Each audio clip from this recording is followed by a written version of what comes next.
Hey y'all, it's the neurospicy peach here. I call myself neurospicy because my ADHD brain makes my life both challenging and interesting. And I call myself a peach because I live in my adopted hometown of Atlanta. And it has been 1 month exactly since my last post because I have been going through some massive steps to make a career change. I came from the world of education. I was an educator for over 20 years. And as my mother says, once a teacher, always a teacher. I think that's kind of how my brain works. But came a point where it just wasn't working for me anymore. Those of us who are adults with ADHD, particularly those of us who grew up before the days of even knowing what ADHD was. I didn't hear about it until I was a teenager. Many of us may have internalized this idea that the problem was us, that me, I'm the problem, it's me. Oh, hold please, my dog needs to be let out. Anywho, as I was saying, those of us who grew up with undiagnosed and untreated ADHD, like moi, may have internalized this false idea that we are always the problem. Now, I do think it's important to take accountability for our own actions and for our own strengths and weaknesses, to look at ourselves honestly, and to try to gain insight into why we do the things we do. I know that is something that any therapist will work with you on. On the other hand, the reality is that we are not always the problem. Anyone who knows anything about the field of education in the United States knows that it is very challenging and it continues to become more and more challenging. So even though I have loved many aspects of that career and worked hard to grow and get more degrees and do my best, truly. And I very much miss my students. And if you're one of my former students, please say hi in the comments without mentioning my real name. Thank you very much. I'm trying to maintain some anonymity on the internet.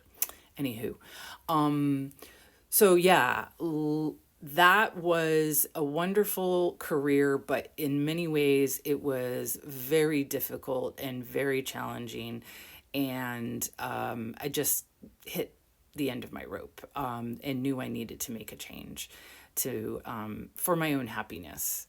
And so I did that, and it was kind of scary and kind of crazy because I didn't 100% know what I was going to do next. But it was suggested to me by someone who knows me very well and loves me very much and wants me to be happy, that I might be very good at being a flight attendant. And you know that feeling you get when something is like feels right and it just like lights a bulb in your head and you're like, oh, yes, I can totally see myself doing that. Like for me, if I am excited about doing something, I will give 110% to that. That's the way the ADHD brain works. But anytime a job was suggested to me that I was kind of like, I don't know, can I do that? That's probably not going to be a good fit. And also, because I'm an extrovert, it really is best for me to be in a job in which most of my time is spent interacting with people. So I applied and went to and did an interview, and so now I have been given a contingent job offer with an airline, which means that my job position with them is contingent upon passing flight attendant training. And depending on the airline that you work for, the training can be anywhere from 4 to 8 or 9 weeks. Fortunately, because I'll be working for a regional airline, mine will only be 4 weeks. And so that feels good for my ADHD qualms, that it may be a little bit more manageable because it is shorter. However, it might mean that it's more intense. I don't know. And so, in preparation for going back to school, so to speak, I have been trying to get my life here wrapped up and get prepared to be sent all over North America.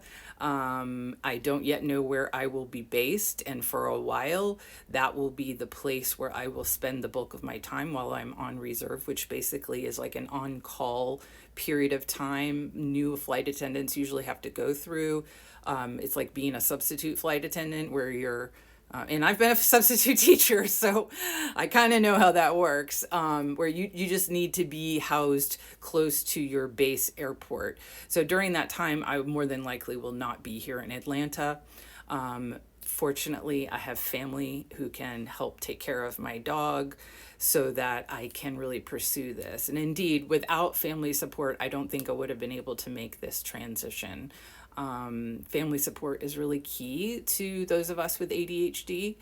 And if you don't have that, that's why I think it's especially important to seek out support from other people with ADHD. And that's what I'm really hoping that I can do with this channel. I mean, the first idea was that perhaps this could be a community of support here in Atlanta. But since I probably won't be here very often for a while, this is going to be a virtual connection spot for those of us who can encourage and learn from each other, whether we have ADHD or not. If you think you might have it, if you just enjoy watching these videos, if you're curious about what the life of a flight attendant might be like, I hope you'll come along. And maybe by watching my videos, you will gain some understanding and compassion for those who have ADHD.